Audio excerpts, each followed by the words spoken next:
Hey everyone, we have reached the end of the road. We've reached the end of our quarter, and this is my final video to you all. So I wanted to send you off into finals week with one last set of instructions and a bit of a summary of the course and a prayer. So first, for the practical pieces, please complete your course evaluations.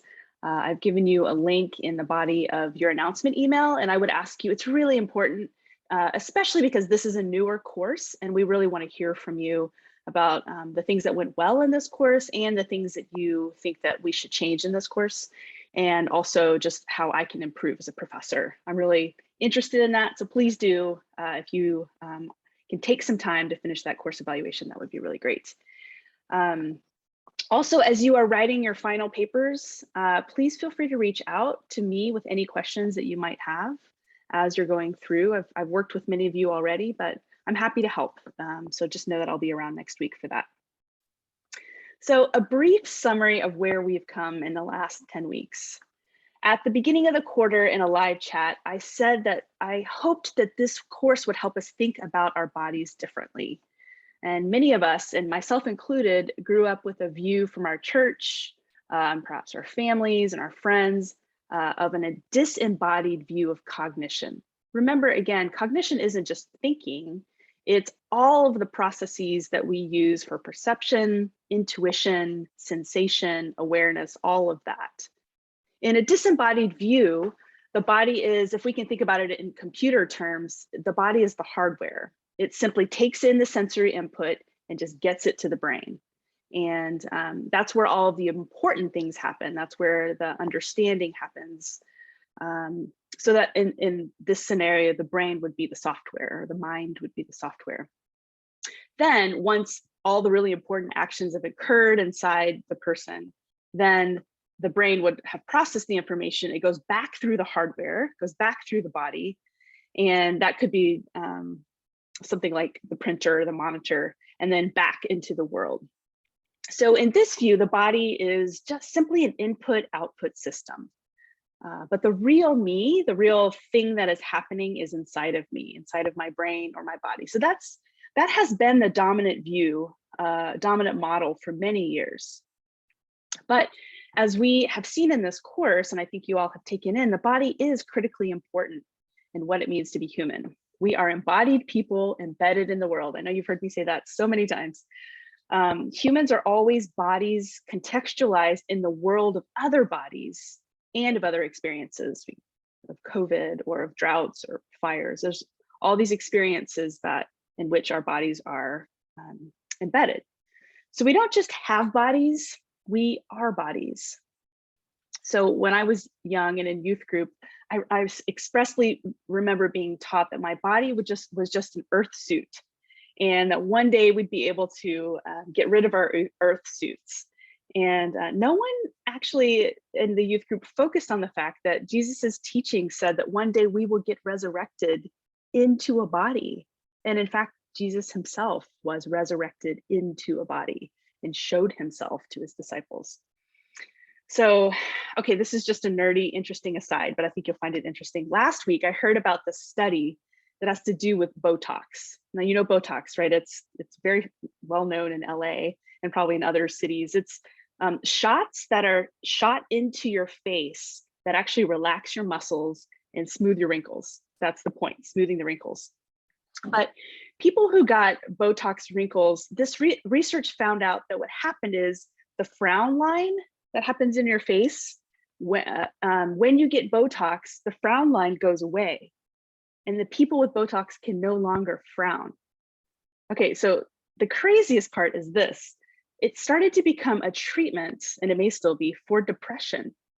Because depression, the depressed subjects who received this Botox treatment, they showed a 47% less depression than those who just got a placebo shot that was not the actual Botox. So again, you get Botox, you can't frown, it becomes significantly lower levels of depression among depressed people.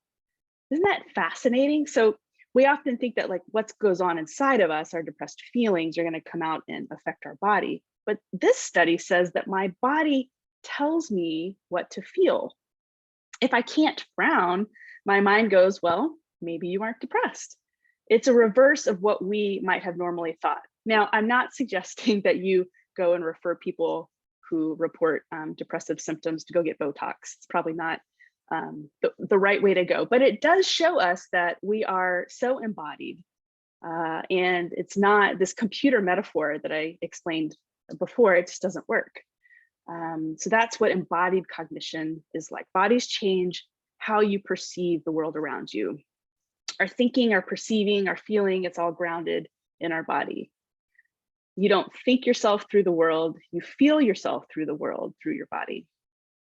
So then we thought in this class about how our bodies are incredibly complex and embedded in that's hard to say, incredibly complex environments. Many experts would say that technology is going so fast that our bodies can't even keep up with it. Humans can't evolve fast enough to keep up with the technology around us. Think about social media, for instance. It exhausts us. Our bodies get exhausted by it. When our bodies get depleted, we're affected by it. We've also in this course reflected on trauma and its multiple forms and how that can also affect and exhaust bodies. We also studied being bodies connected and extended to other bodies. Okay, here's another nerdy research study that I heard about that shows that married couples tend to look alike over time. And it's not simply because they just start wearing the same clothes and eating the same food. Actually, their faces morph to look more like one another over time. So research, it's crazy. Research has showed that a husband and wife pictures can be taken separately and put on a table, right? And then people who've been married 25 years, people who've been married less, like 1 year, and then some people who just have no connection to one another. Studies have shown that subjects accurately can match the couples the most who have been together for 25 years, and then those who have been married, say, less amount of time, 1 year, and then the least amount those who have nothing to do with one another. But these subjects don't know who is who. And interestingly enough, the couples who look the most alike, who their bodies have been morphed to look the most alike, they have the highest levels of marriage satisfaction. It's really fascinating stuff. So this actually circles back around to our talk and our work with mindfulness and meditation breathing practices. So if we are wired to just mimic one another, as couples mirror one another, so much so that over time their faces morph and they can take on the look of one another, that means we are deeply impacted by others. We talked about mirror neurons. What we think and act and believe is impacted by the people around us. Your body impacts others and others' bodies impact yours. We often mirror people unconsciously. We just don't think about it, it takes place.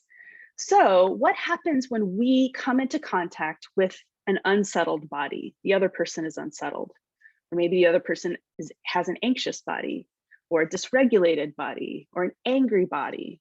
When that happens, what happens to my body? Well, my brain begins to mirror it. I start to wonder what that person is thinking and feeling.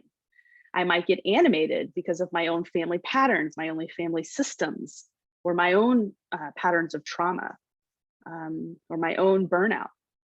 So how do I care for my body when I'm sitting with an unsettled body? Here's the truth, is that unsettled bodies cannot settle unsettled bodies. So we've engaged in these practices to help us settle our bodies, to help us have more self-awareness, to know our body, to tune into our body, to tune into the world around us through our awe walks and through gratitude, as ways to help us settle. And then in the last few weeks, we've been thinking through applying family systems concepts to help us understand the ways in which systems function, their patterns, and the ways we might interrupt toxic patterns to bring awareness and different behaviors to systems. We've also reflected on our God-given vocations in the world and how this material that we've learned might help us to continue to enact faithful service to those who we have been entrusted to our care, who have been entrusted to our care. So I hope that that conversation about vocation continues to be an active one for you as you move throughout your time in seminary, or some of you are graduating this quarter, and congratulations to you. And that you continue to be instruments of healing and hope, knowing this material.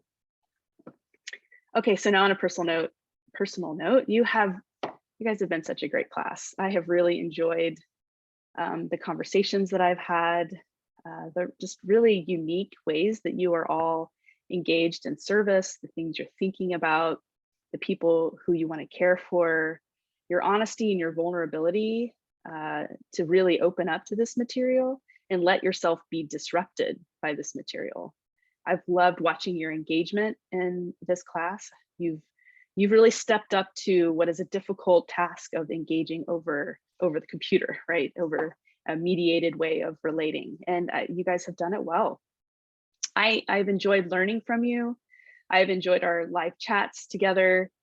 And I feel like I've really grown as a professor because of you. So thank you. I would pray that you would continue to stay open to the holy disruptions that God may bring your way, and that you would be confident that God, who started a good work in you, will stay with you to complete the job by the day of Christ Jesus. So I'd like to end with a poem by Jane Hooper, and it's called Please Come Home. And I'd ask that you receive this poem as my prayer over you. It's a long one, so settle in. Please come home. Please come home. Find the place where your feet know where to walk and follow your own trail home. Please come home. Please come home into your body, your own vessel, your own earth. Please come home into each and every cell and fully into the space that surrounds you. Please come home. Please come home to trusting yourself in your instincts, in your ways, in your knowings, and even the particular quirks of your personality. Please come home. Please come home, and once you are firmly there, please stay home a while and come to a deep rest within. Please treasure your home. Please love and embrace your home. Please get a deep, deep sense of what it's like to truly be home. Please come home. Please come home. And when you're really, really ready and there's a detectable urge on the out breath, then please come out. Please come home and please come forward. Please express who you are to us, and please trust us to see you and hear you and touch you and recognize you as best we can. Please come home. Please come home and let us know all the nooks and crannies that are calling to be seen. Please come home and let us know you the more. This is where that wants to come out. Please come home. Please come home. For you belong here now. You belong among us. Please inhabit your place fully so we can learn from you, from your voice and your ways and your presence. Please come home. Please come home. And when you feel yourself home, please welcome us too. For we too forget that we belong and are welcome, and that we are called to express fully who we are. Please come home. Please come home. You and you and you and me. Please come home. Please come home. Thank you, Earth, for welcoming us. And thank you, touch of eyes and ears and skin, touch of love for welcoming us. May we wake up and remember who we truly are. Please come home. Please come home. Please come home. That's it for me. Take care, you guys.